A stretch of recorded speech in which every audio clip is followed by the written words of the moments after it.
It's time for this week's episode of Brandon Sports Talk, featuring in-depth interviews from those who are trending in the world of athletics. And now, here's the host of Brandon Sports Talk, Brandon Pate.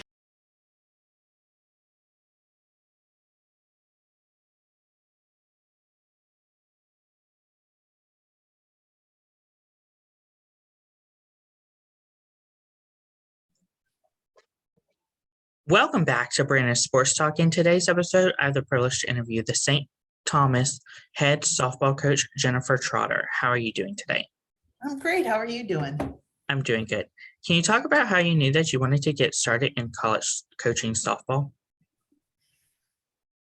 You know, it's funny because it definitely wasn't my intention when I graduated with my undergrad in paralegal studies. I actually wanted to go to law school. And then I ended up, my alma mater needed a pitching coach. And so while I was working in that whole first year out of school, first job situation, I started helping coach at Morehead State in Minnesota. And I realized about after probably the first year doing it, that was the time of the day I was looking the most forward to, and that maybe I needed to pivot and figure something different out for my future. What was it like playing at Morehead State in Minnesota? So Morehead State in Minnesota at the time when I came out, Katie Wilson was my head softball coach. And in my time there, she went from being the head softball coach to being one of the first female athletic directors in Division II. And so in my time there, we had a lot of coaching change.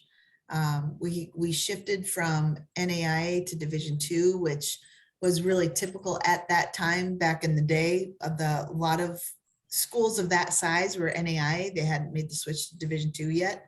Ncaa had a bigger presence than it does now, but so we made that conversion. I was given some pretty cool opportunities as a result of it too, because of Title IX being started to really take a focus at Morehead State while I was there. So I got to actually golf for a season just because we needed to get numbers up. So I got to golf in beautiful Minnesota in the fall. It was a great opportunity to do that. So, you know, and the fact that I got an incredible education at Morehead. I really did. I was a paralegal major, and that department was taught by some really incredible people. And I felt as though I left my playing days, but I also left my education that I got from Morehead feeling as though I was prepared, I guess is what I would say. I was prepared. What was it like getting the opportunity to coach at your alma mater as the first base coach and the pitching coach? It was fun, but it was hard because, you know, I had just played the year before. And so I was coaching players that I played with. And I think that that's always kind of a tricky dynamic. But it forced me to grow up really fast. And excuse me. It forced me to grow up really fast. And like I said, it fed this thing inside of me I didn't know existed, which was this coaching thing is kind of cool. What was it like, obviously, leaving your alma mater of Morehead to go to Humbleton? You know, that actually came with kind of a mixed bag of emotions, because I, at the time that I graduated with my master's degree, which I was getting simultaneously, I was working at Forrest Hutchinson and Associates as a paralegal, and then I'd leave work and I'd go to softball practice at Morehead State. And then I would go to night school at North Dakota State to get my master's. And during that period of time, like I said, there was a lot of coaching changes. There's just a lot of changes happening in the athletic department at that time. And the head coaching job actually opened up at Morehead when I graduated. And so I was pretty fired up that I was like, God, this is lining up perfectly. And I was not asked to come for an interview. I was not encouraged to apply, and was told that I needed to leave Morehead and learn and grow as a coach. and that if I had stayed there, the fear was that I wouldn't grow, that I would kind of stay stagnant. And at the time, it felt like a kick in the teeth. But actually, it was the kick in the butt that I really needed to grow my professional career. And so when I had the opportunity to go to Humboldt State, I was actually offered the head coaching job at Defiance University in Ohio. And so I had to decide between those two. And I opted to go to Humboldt State because the head coach at Humboldt State was, they had won the national championship in Division II the year prior. And Coach Cheek is a now Hall of Fame softball coach. And I thought that I could really learn a lot working underneath him. And maybe by learning underneath him, I wouldn't have to learn by trial by fire as I would if I had gone and just jumped into a head coaching role. I thought that would, and then it ended up being probably the smartest decision a 24-year-old could make, because going out to Humboldt and spending that time underneath Coach Cheek, I learned more in that year than I think I would have learned in 10 years if I hadn't done that. So it was an incredible experience. What was the feeling like in 2017 getting inducted into the Humboldt State Hall of Fame? So that induction was for us. That team at Humboldt State was, we went to the national championship in Division II. We finished third, which was disappointing, but I've stayed in really close contact with some of those players from that team still, and a lot of them are actually coaching. And so like this last month, we went to the NFCA coaches convention, and I'm still able to meet up with my Humboldt State peeps. It's a sorority of women that are incredible humans and really good coaches. And I always enjoy being able to have an opportunity to get together with them and kind of exchange stories. And it'll just always, that period of time in my life will always stay close to my heart. What was it like taking the Lumberjacks to the Ncaa Division II championship tournament? It was pretty awesome. It was really awesome. We had an incredible team that they were really fun to coach. And I was given the opportunity to coach Jessamy Kendall, who was All-American 3 times, I think, in her career. An incredible left-handed hard thrower that was a competitor, and the team itself was just gritty. And that whole experience and being part of all of those things, like when I say that time that I spent at Humboldt was ginormous for my learning curve in coaching, a lot of that had to do with all of the things that happened leading up to that national championship. And just, in coaching, there's so many times where you're given an option to do A or B, and being with Coach Cheek and all of his experience and understanding the reasonings behind him making certain decisions in those critical moments was awesome. It was awesome to sit and be a front row seat to that kind of decision-making process as a coach. And so I would say when you get to a point where your team is doing everything you want them to do, getting to postseason and playing through postseason, there's a certain amount of luck. There's a certain amount of gamble that has to happen. And being able to be part of a program that was able to kind of gamble the right way in certain situations, and that we were able to be benefactors of those certain situations so we could make our way through the regional tournament. It was fantastic.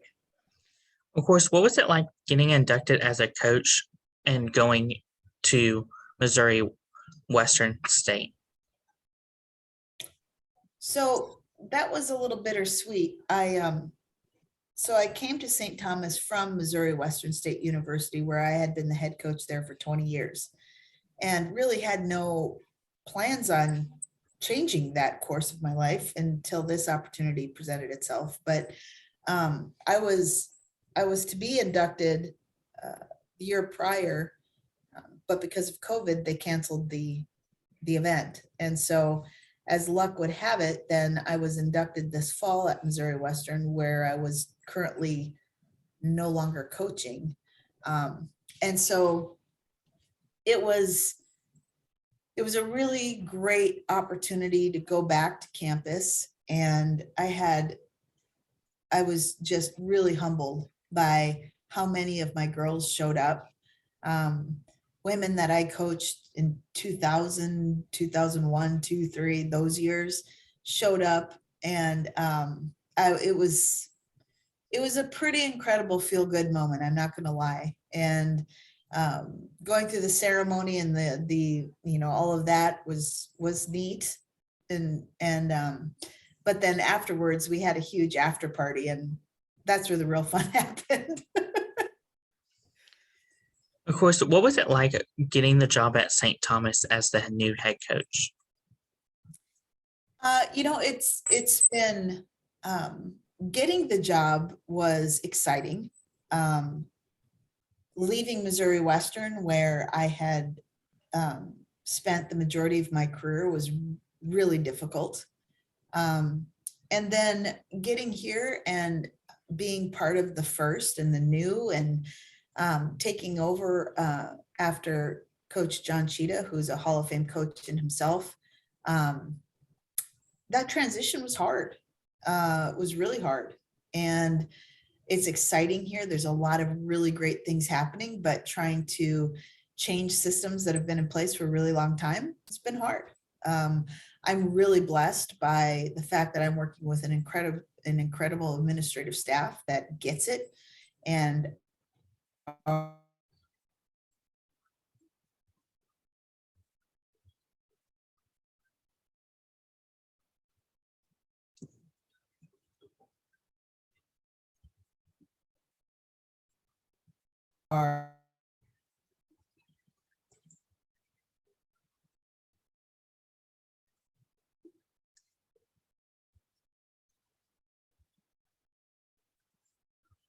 actor to what was. We good? Yeah, it just cut out. Give me 1 second. Okay. We'll start back over. What was it like getting the job at St. Thomas as the new head coach? Time. So you want me to start all over again? No, just start at the part where it last cut off at what is the time at the St. Thomas? What does the time look like when you got the job at St. Thomas University? And so with Meg and with Jen, it has made what has been difficult. It's been fun. It's like working on an incredible challenge, but working on it with some really good people always makes it more enjoyable. Can you talk about, of course, the culture that you have built for St. Thomas softball? That's been a tricky piece, because the culture that was here was really good. A lot of times when there's a coaching change because something needed to have been different. Here at St. Thomas, that is not the case. They had a very strong culture of excellence, of winning, of hard work, of pride. And so for Jen and I to come into this culture and say, okay, we got to switch the culture, that isn't really what it was. It's more of, okay, we need to do all of those things, but we also need to do those things under the filter of, this is how we're going to do it now. We're going to do all of those things, and we're going to still have pride, and we're still going to work hard, and we're still going to do a lot of the things that have become kind of a fabric of their culture. But we've got to put our own twist on it, because we do have a different coaching staff, and we do have a different, we're playing in Division I now. And so the things that maybe worked before aren't going to work now. And so having to continue to make those adjustments is something that's been tricky, but necessary. I think what you'll find in the culture here is, not only are we going to have smart, dedicated, hardworking, passionate women playing this game in the Tommy uniform, but we are also going to be stewards of our campus community and our community at large. So, community service projects that we do, our interaction and our involvement on campus, all of those things are also our development of them as human beings and how they're seeing the world and the things that we're allowing them to have conversations about. Those things are also really important in our culture, that this isn't just about softball, but it's about grooming young women to go out there and be rock stars when they graduate in whatever discipline they decide to go into. What are some of the things that you've accomplished so far in your first year? Showing up to work every day. Just kidding. Things that we've accomplished, we have been able to, we've had to pare down our roster. Was one of the first things we had to do, which wasn't really an accomplishment. It was a very necessary to do because the roster here was ginormous, and that isn't conducive to traveling and conducting a Division I program. So we had to make some changes there. We got through the fall season. We played 3 Division II schools as kind of a stair step. And then we played the University of Minnesota. And I think that what I feel good about leaving the fall was just, we really handled our own in all of our competitions, even the ones that we lost. The games that we lost, I thought that we handled ourselves really well, and I think we learned from those things. So with that mentality going forward, I think that's going to bode well for us as we head into this new season. The other thing I think we've accomplished is getting to know each of these kids. These young women are really incredible humans, and we've been able to get to know them, which is necessary. If you're going to coach and motivate somebody, you have to know who they are. But through the course of the off season, we've been able to get a better feel for who these women are that we're going to be coaching. And I think that was a big piece for us in trying to be successful in building culture going forward, is just understanding who it is that we're coaching. Who are some of the teams that you face in your conference? So we compete in the Summit League, and in the Summit League, we will be playing University of South Dakota State, University of North Dakota State, the University of Nebraska, Omaha, Western Illinois, and the University of Missouri, Kansas City. So our conference is kind of small. We have 7, there's 8 of us, so we have 7 matchups in conference through the season, and then the rest of the playing season is going to be non-conference. So we're going to be road warriors for sure. This first season, we had to, when you talk about things we accomplished building a schedule in July and August, which was really late. And so we're going to be on the bus a lot. We're going to be traveling a lot, but I'm really excited about the quality of the schedule we put together and our chances of being able to see some success within that schedule and also some challenges. So I think it ended up being a pretty good mix. What does the recruitment process look like for prospective student athletes looking to play college softball? Oof. That's a big one. The recruiting process, of course, we're out there watching kids all the time between the fall and the summer. Generally, a big part of the recruiting process is camps. And that was something that we had to let go this fall in all of the things that we were doing.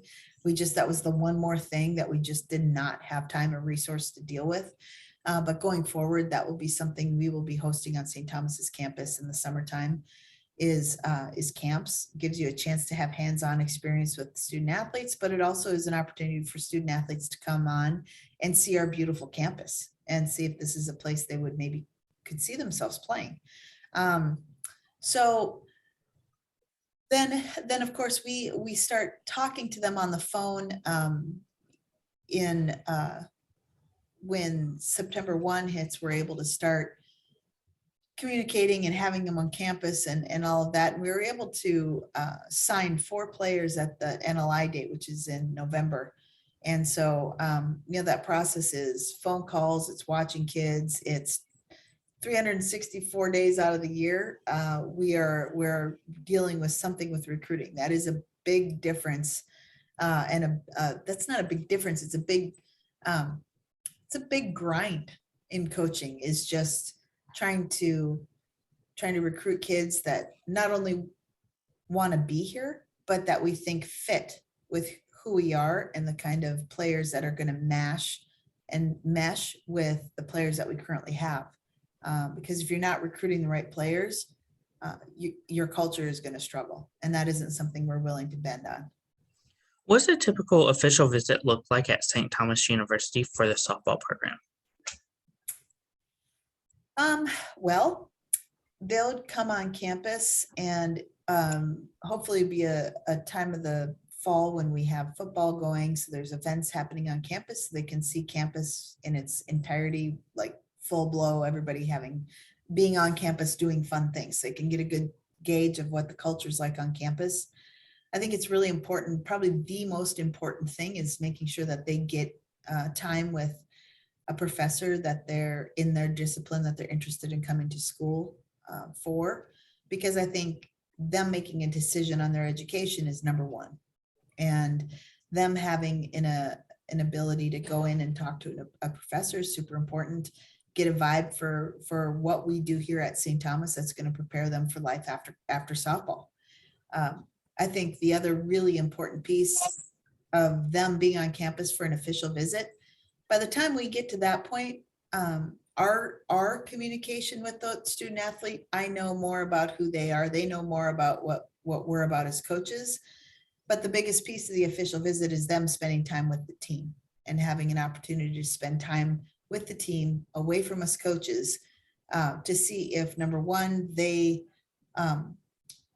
enjoy spending time with the girls on the team, but also then I talk to the team after they leave and see if they're the type of human that would mesh well with our culture here at St. Thomas, and that they would be a good teammate, someone they would want to play with. It's a two-way street. And I think that's the biggest piece. So, they would spend an overnight, they would go to a football game, they would be able to, eat and hang out with, and basically be a college student here for 24 hours is what their official visit looks like. So that's a pretty big piece of the recruiting process, honestly. What is it like, obviously, as the head coach, seeing them put on that St. Thomas purple jersey and see if they feel at home in the purple jersey?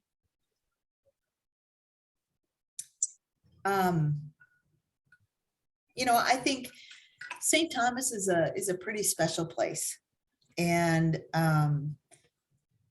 I've been here for a very short period of time, but I am already drinking the Kool-Aid that is what it is to be a Tommy. The education, the athletic experience, the people here. This is a special place. And to recruit young women that fit the mold of what that is, we're recruiting some pretty incredible people. And for me, I get excited that they have agreed to the opportunity to be a part of this special place and this special team. And so I always think that that's a really neat moment, and something that's really exciting, because it's like, if you could go back to school, would you want to play here? Yeah. And so being able to give that opportunity to young women is pretty impressive, pretty powering. What advice would you give high school athletes looking to go into playing college softball? I think it's really important that they have a growth mindset with their skills. Sometimes kids are really good early on, and then they plateau because they think, well, this is good enough. I'm having success, and they become resistant to change. And, whether it's your swing or your pitching motion or how you address a ball on defense, those things that's a learned skill that will continue to be a learned skill throughout your whole entire career.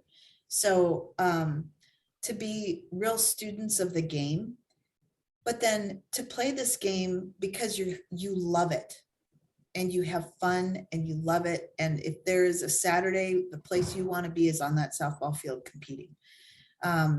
for them to have that approach to this game, not only will they do well because they will continue to grow and develop their skills, but they will also feed their passion, which I think makes playing this sport the fun it is meant to be and not the job that sometimes people make it out to be. Of course, what advice would you give college softball players looking to go playing college softball to playing professionally, whether it's Athletes Unlimited or other routes? It's probably the same.